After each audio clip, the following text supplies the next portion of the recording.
Hello friends, welcome back once again on my YouTube channel. मैं सलोनी फिर से आपका स्वागत कर रही हूँ मेरे एक नए यूट्यूब चैनल में। तो स्टूडेंट्स, आज हम लोग पढ़ेंगे क्लास 7th का फिजिकल और केमिकल चेंज चैप्टर, और ये है हमारा पार्ट 2 वीडियो। तो चलिए पढ़ाई को स्टार्ट करते हैं। उससे पहले प्लीज़ एक छोटी सी रिक्वेस्ट है, जिन्होंने अपने मेरे चैनल को सब्सक्राइब नहीं किया वो प्लीज़ जाके फटाफट सब्सक्राइब के बटन को क्लिक कीजिए। वीडियो अगर पसंद आती है, पढ़ाई समझ में आ रही है, तो अपने फ्रेंड सर्कल में ज़्यादा से ज़्यादा शेयर कीजिए। तो चलिए पढ़ाई को स्टार्ट करते हैं।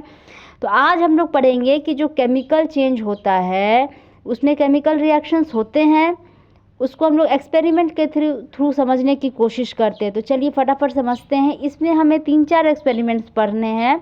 तो उसमें जो सबसे पहला एक्सपेरिमेंट्स हमें पढ़ना है वो बर्निंग ऑफ मैग्नीशियम रिबन, ठीक है। तो चलिए पहले स्टार्ट करते हैं। सबसे पहले क्या करना है स्टूडेंट, हमें मैग्नीशियम रिबन लेना है, ठीक है ना। मैग्नीशियम रिबन ले लिया तो उसे पकड़ेंगे कैसे, चिमटे के सहारे हमने मैग्नीशियम रिबन को पकड़ लिया। अब उसे बर्न करेंगे, ठीक है ना। Burn with the white flame, यानी कि जब मैग्नीशियम रिबन जलता है तो एकदम वाइट कलर का फ्लेम निकलता है उसमें से, ठीक है ना। जलने के बाद वो राख में बदल जाता है। जाहिर सी बात है, अगर हम किसी भी चीज़ को जलाएंगे तो वो राख में बदल जाएगा। तो अब इसको हम लोग ऐसे समझते हैं, हमने मैग्नीशियम रिबन लिया, मैग्नीशियम जो है एटमॉस्फेयर में प्रेजेंट ऑक्सीजन के माध्यम से जल गया, ठीक है ना, O2 के माध्यम से जला, तो हमें क्या मिला, मैग्नीशियम ऑक्साइड। तो ये जो पाउडरी ऐश था, ये जो राख था, वो क्या था, हमारा मैग्नीशियम ऑक्साइड था, ठीक है ना। समझ में आया। हमने मैग्नीशियम लिया, मैग्नीशियम का रिबन लिया, उसे हमने जब जलाया तो वाइट कलर का फ्लेम निकला। मैग्नीशियम जो था वो ऑक्सीजन के प्रेजेंस में जला था, क्योंकि एटमॉस्फेयर में हमारा ऑक्सीजन अवेलेबल रहता है। मैग्नीशियम को जब हमने जला दिया तो एक पाउडरी ऐश बना, उस पाउडरी ऐश का नाम था मैग्नीशियम ऑक्साइड। अब हमें ये चेक करना पड़ेगा कि क्या ये मैग्नीशियम ऑक्साइड बेस है या एसिड है। तो चलिए फटाफट टेस्ट करते हैं।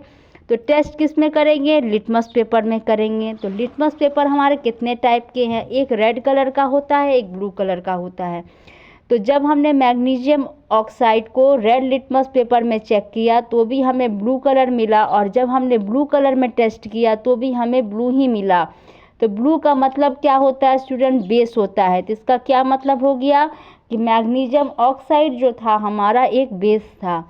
अब हमने क्या किया कि मैग्नीशियम ऑक्साइड में थोड़ा सा पानी मिलाया। तो जब हमने मैग्नीशियम ऑक्साइड में वाटर के साथ इसका रिएक्शन करवाया, ये मैग्नीशियम ऑक्साइड क्या है, वही जो पाउडरी ऐश था। तो अब हम क्या करेंगे, मैग्नीशियम ऑक्साइड को पानी के साथ रिएक्ट करवाएंगे। तो जब हमने पानी के साथ रिएक्ट करवाया तो हमें मिला मैग्नीशियम हाइड्रो ऑक्साइड, ठीक है ना। अब ये मैग्नीशियम हाइड्रो ऑक्साइड जो मिला, अब इसे भी हमें चेक करना है क्या ये एसिड है या बेस है। तो हम लोग सेम वही रेड और ब्लू लिटमस पेपर में चेक करेंगे। तो जब हमने मैग्नीशियम हाइड्रोक्साइड को रेड लिटमस में चेंज किया तो भी इसने ब्लू कलर ही दिया, और जब ब्लू लिटमस पेपर में चेक किया तो भी इसने हमें ब्लू ही कलर दिया। ब्लू का मतलब होता है बेस, यानी कि मैग्नीशियम हाइड्रोक्साइड हमारा क्या था, बेस था। अब हम लोग पढ़ेंगे एग्जाम्पल नंबर 2, जिसमें हमें क्या करना है, डिपिंग आयरन नेल या blade in a copper sulphate solution. अब हमें क्या करना है कि एक कॉपर सल्फेट सॉल्यूशन लेना है जो कि ब्लू कलर का होता है। उसमें हमें आयरन नेल डिप कर दो, चाहे ब्लेड डिप कर दो। जब हमने कॉपर सल्फेट को आयरन के साथ रिएक्ट करवाया तो हमें क्या मिला, आयरन सल्फेट मिला जो कि ग्रीन कलर का था। साथ में हमें कॉपर मिला जो कि ब्राउन कलर का था। कुछ समझ में आया। मेरे बहुत सारे स्टूडेंट को कुछ भी समझ में नहीं आया होगा, तो चलिए और अच्छे से समझाते हैं ताकि मेरे सारे स्टूडेंट्स को ये टॉपिक क्लियर हो। चलिए, हमने 2 बीकर लिया, ठीक है ना। कॉपर सल्फेट आपको पता है कि ब्लू कलर का होता है, जिसको हम लोग नीला तोता कहते हैं। हमने 2 बीकर ले लिया, दोनों में 10 ml कॉपर सल्फेट ले लिया, ठीक है ना। इसमें भी लिया, इसमें भी लिया। एक बीकर को हमने इसी तरीके से छोड़ दिया, दूसरे बीकर में हमने आयरन सल्फेट डाल दिया, सॉरी हमने क्या डाला, आयरन नेल डाला। दूसरा बीकर जो था जिसमें कॉपर सल्फेट की सॉल्यूशन थी, उसमें हमने क्या डाला, एक आयरन नेल डाला, चाहे तो आप ब्लेड भी डाल सकते हैं। उसके बाद क्या हुआ कि जब हमने कॉपर सल्फेट के सॉल्यूशन में आयरन नेल डाल दिया तो और इन दोनों में जब हमने केमिकल रिएक्शन करवाया तो हमें क्या मिला, आयरन सल्फेट मिला, यानी ग्रीन कलर हो गया।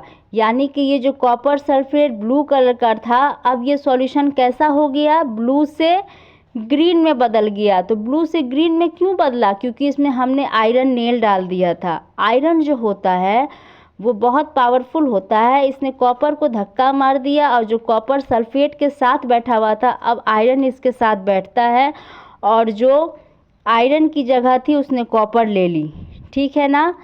कॉपर जो है वो ब्राउन कलर का था, इसमें हम इस रिएक्शन में हमें कॉपर भी मिला। जो कॉपर का कलर होता है वो ब्राउन कलर का था, तो ये कॉपर गया कहाँ, ये कॉपर कहीं नहीं गया। ये कॉपर आयरन नेल या ब्लेड जो भी आपने इसमें डिप किया था इस सॉल्यूशन में, इसके ऊपर डिपॉजिट हो गया। ठीक है ना। तो ये जो नेल चाहे ब्लेड था वो ब्राउन कलर का हो गया। अब समझ में आ गया कि कॉपर सल्फेट के रिएक्शन में जो कि ब्लू कलर का होता है, अगर हम इसमें आयरन नेल डाल देंगे चाहे ब्लेड डाल देंगे तो ये दोनों का रिएक्शन होगा। जब रिएक्शन होगा तो हमें आयरन सल्फेट मिलेगा जो कि ग्रीन कलर का होता है और साथ में कॉपर भी मिलेगा हमें। तो ये जो कॉपर होता है ब्राउन कलर का होता है, जो हमारे आयरन नेल जो हमने डिप किया था चाहे ब्लेड जो हमने डिप किया था उसके ऊपर डिपॉजिट हो जाएगा। अब हम लोग तीसरा एग्जाम्पल समझते हैं, mixing baking soda and vinegar. अब हम क्या करेंगे, 2 टेस्ट ट्यूब ले लेंगे, 1 चम्मच विनेगर इसमें डालेंगे और थोड़ा सा चुटकी सा बेकिंग सोडा डाल दीजिए। जैसे ही आप डालोगे ना आपको हिजिंग की कुछ आवाज़ सुनाई देगी, हिजिंग यानी कि बुलबुले की आवाज़ सुनाई देगी। ठीक है ना। इसमें कार्बन डाइऑक्साइड का फॉर्मेशन होने लगता है। ठीक है ना। जब इसी कार्बन डाइऑक्साइड को हम इस पाइप के ज़रिए एक लाइम वाटर के सॉल्यूशन में कार्बन डाइऑक्साइड को डालेंगे, रिएक्ट करवाएंगे तो हमें क्या मिलेगा, कैल्शियम कार्बोनेट प्लस वाटर मिलेगा। और इसी कैल्शियम कार्बोनेट के वजह से जो लाइम वाटर था वो टर्न हो जाता है मिल्की। ठीक है ना। हमने क्या किया, विनेगर में 1 चम्मच विनेगर में थोड़ा सा बेकिंग सोडा मिलाया जो कि हमें दिया कार्बन डाइऑक्साइड। अब इसी कार्बन डाइऑक्साइड को जब हमने लाइम वाटर में डाल दिया तो हमें क्या मिल गया, कैल्शियम कार्बोनेट। और इसी कैल्शियम कार्बोनेट के वजह से जो लाइम वाटर होता है वो टर्न हो जाता है मिल्की। तो carbon dioxide gas turns lime water milky. ये जो था हमारा एक स्टैंडर्ड टेस्ट था जो कि प्रेजेंस ऑफ कार्बन डाइऑक्साइड का ये टेस्ट था। ये हमें बताया था कि ये प्रेजेंट ऑफ कार्बन डाइऑक्साइड के चलते जो लाइम वाटर था हमारा मिल्की में कन्वर्ट हो गया। अब हम लोग स्टूडेंट्स पढ़ेंगे रस्टिंग के बारे में कि रस्टिंग क्या होता है। तो रस्टिंग ऑफ आयरन भी एक तरह का केमिकल चेंज होता है। कैसे होता है, आयरन जिसका फॉर्मूला होता है Fe, अगर आयरन का कोई पार्टिकल या कोई सामान आपका आयरन का है, अगर वो ऑक्सीजन और वाटर के साथ रिएक्ट करेगा तो Fe2O3 का निर्माण होगा, यानी आयरन ऑक्साइड बनेगी, जिसको हम लोग क्या बोलते हैं, रस्ट बोलते हैं। ठीक है ना।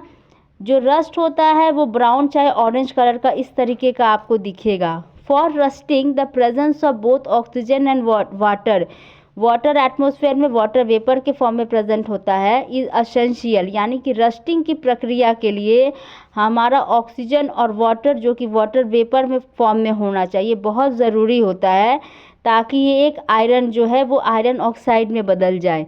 आयरन ऑक्साइड में तभी बदल सकता है अगर उसे ऑक्सीजन और वाटर मिले वाटर वेपर के फॉर्म में। अगर ये दोनों चीज़ अवेलेबल नहीं होगा तो एक आयरन मटेरियल कभी भी आयरन ऑक्साइड में यानी कि रस्ट में कभी भी बदल नहीं सकता है। अगर कोस्टल एरिया हो, कोस्टल एरिया क्या, समुद्री तट के इलाके में ज़्यादा उमस रहती है, यानी कि ज़्यादा ह्यूमिडिटी रहती है, मॉइस्चर ज़्यादा रहता है एयर में, तो इसके वजह से क्या होती है, वहाँ पर रस्टिंग की प्रक्रिया ज़्यादा होती है, वहाँ पर ज़्यादा रस्ट आपको मिलेंगे। कोई भी आयरन पार्टिकल में जल्दी रस्ट लग जाती है कोस्टल एरिया में। Rusting affect iron articles and slowly destroy them. Rusting की प्रक्रिया क्या होती है, कोई भी लोहे के सामान को जल्दी अफेक्ट करता है और स्लोली उसको ख़त्म कर देता है। ठीक है ना। ये स्लो पॉइजन की तरह होता है। Iron is use in making bridges, ships, car, trucks, bodies the monetary loss due to rusting is huge. यानी कि आयरन जो होता है वो किस चीज़ के लिए काम आता है, ब्रिज का निर्माण करना हो, शिप हो, कार हो, ट्रक हो, ट्रक की बॉडीज़ हो, मोटरसाइकिल हो, स्कूटर हो, ये सब के निर्माण के लिए आयरन की ज़रूरत पड़ती है। अगर इसमें डैमेज आ जाता है, अगर इसमें रस्ट आ जाता है तो बहुत ज़्यादा पैसे का नुकसान होता है। तो इससे आप समझ गए कि रस्टिंग ऑफ आयरन एक तरह का केमिकल चेंज होता है। जंग लगने की प्रक्रिया जिसको कहते हैं, इसमें ऑक्सीजन का होना बहुत ज़रूरी है। और इस ऑक्सीजन और वाटर क्या, वो पानी नहीं, वाटर वेपर के फॉर्म में होना चाहिए। ठीक है स्टूडेंट, तो ये था हमारा फिज़िकल एंड केमिकल चेंज का पार्ट 2 वीडियो। आई होप मेरे सारे स्टूडेंट्स को ये वीडियो बहुत पसंद आई होगी। पसंद आ रही है तो भी लाइक कीजिए, नहीं पसंद आ रही है तो भी कमेंट बॉक्स में शेयर कीजिए कि क्या आपको पसंद नहीं आई है, तो मैं चेंज लाने की कोशिश करूँगी। और खूब मन लगा के पढ़िए। Thank you so much.